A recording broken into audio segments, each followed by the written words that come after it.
ঢাকায় ভারতের হাইকমিশনারকে তলবের 3 দিনের মাথায় এবার দিল্লিতে বাংলাদেশের রাষ্ট্রদূতকে তলব করল দেশটির পররাষ্ট্র মন্ত্রণালয়। পরে সংবাদ বিজ্ঞপ্তিতে ভারতের পররাষ্ট্র মন্ত্রণালয় জানিয়েছে, বাংলাদেশের নিরাপত্তা পরিস্থিতি নিয়ে উদ্বেগ জানাতেই এই তলব। আহ্বান জানিয়েছে শান্তিপূর্ণ পরিবেশে অবাধ, অংশগ্রহণমূলক ও সুষ্ঠু নির্বাচন আয়োজনের।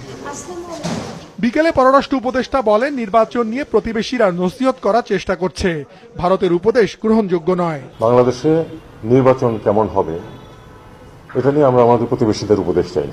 ভারত আমাদেরকে এটা নিয়ে উপদেশ দিচ্ছে, এটা আমি সম্পূর্ণ অগ্রহণযোগ্য মনে করি এই কারণে যে তারা জানে যে এর গত আগে 15 বছর ধরে যে সরকারের সাথে অত্যন্ত মধুর সম্পর্ক ছিল, তখন কিন্তু এই যে নির্বাচনগুলি প্রহসনমূলক হয়েছে তখন তারা একটু শব্দ উচ্চারণ করে। হাই কমিশনারদের তলব করার বিষয়টিকে স্বাভাবিক ঘটনা বলছেন পররাষ্ট্র ও স্বরাষ্ট্র উপদেষ্টা।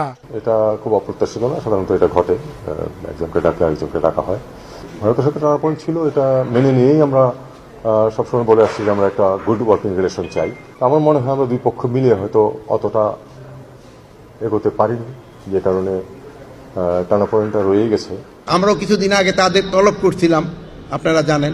তো সাধারণত ওই পররাষ্ট্র বিষয় থাকে, একজন তলব করলে আবার আরেকজনও, এইটাই সাধারণত নিয়ম। এদিকে আজ দুপুর 2টার পর নিরাপত্তাজনিত কারণ দেখিয়ে ঢাকায় ভারতের ভিসা আবেদন কেন্দ্র বন্ধ করে দেয় দেশটি। এই সময় যারা প্রয়োজনীয় কাজ শেষ করতে পারেননি তাদের জন্য নতুন তারিখ ও সময় দেওয়ার কথা জানিয়েছে দেশটির ভিসা সেন্টার।